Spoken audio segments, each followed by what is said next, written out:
Today, we are going to make some grass. No, I'm not in Colorado, so it's not going to be that kind of grass. It's our techniques that are so simple and sensible, your models will practically build themselves.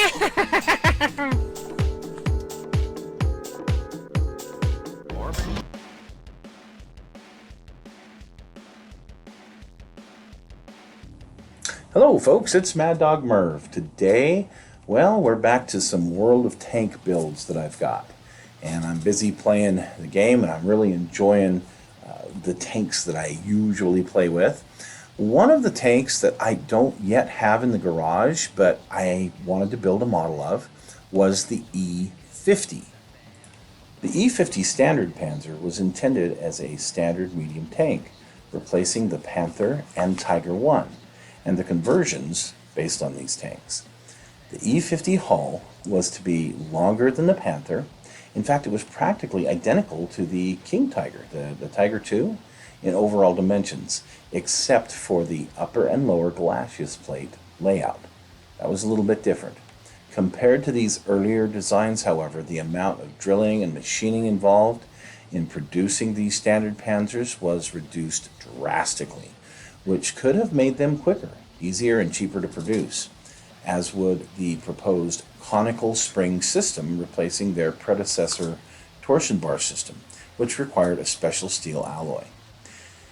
Some of the sources show that a variant of the narrow matlet Schmalturm turret designed for the Panther F would have been used, coupled with a variant of the 88mm L71 gun.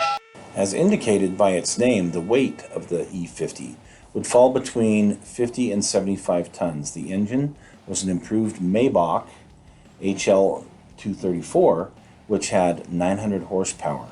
Maximum speed was supposed to be around 60 kilometers an hour.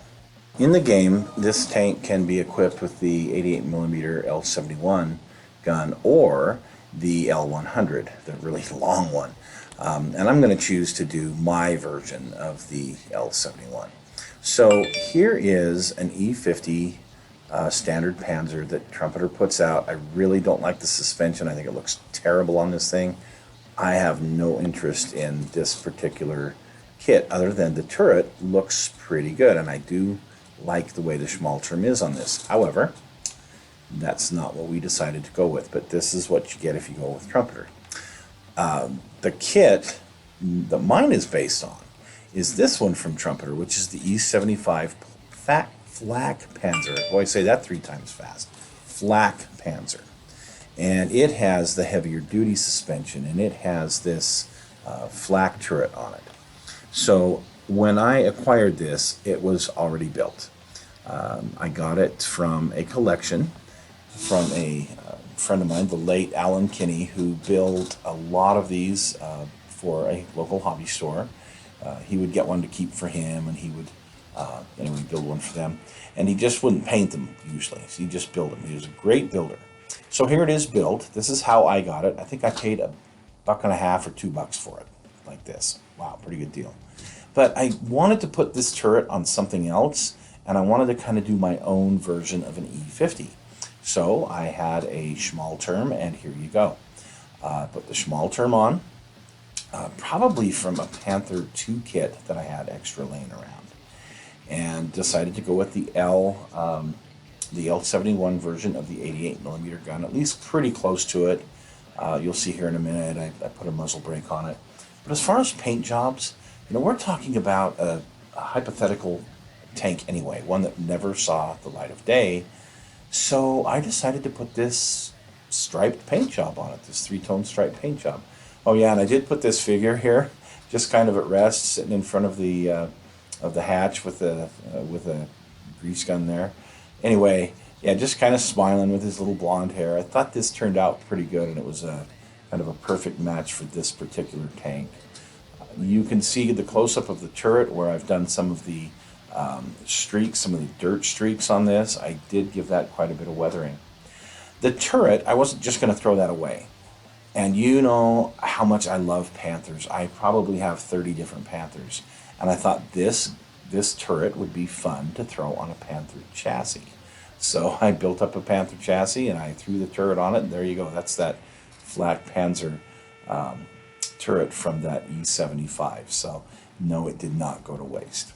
So the gun itself. Here's a Panther that I thought it would be fun to throw an 88 millimeter gun, the L71 on.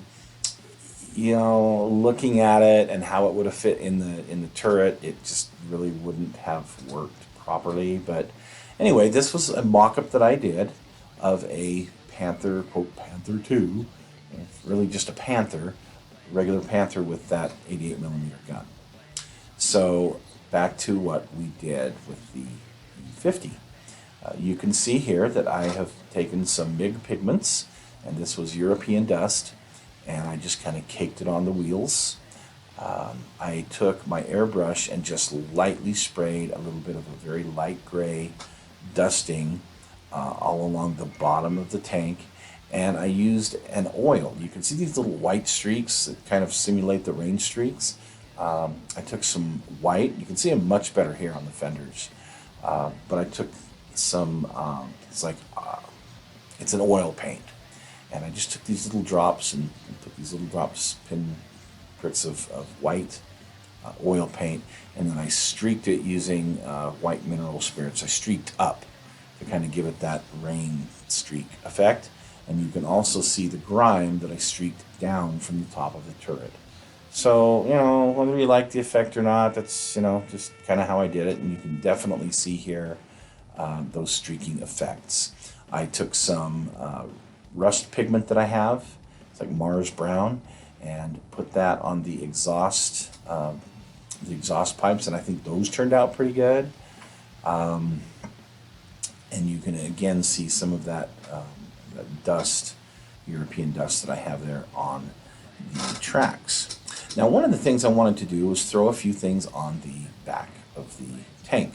So I built a 55-gallon dented up fuel drum and added that and a hose, kind of as an auxiliary fuel tank, if you will, for this, because of course it would have gone through a lot of gas. I did add an MG, I think it was the 34 that I added to this one, anyway, for an anti-aircraft gun.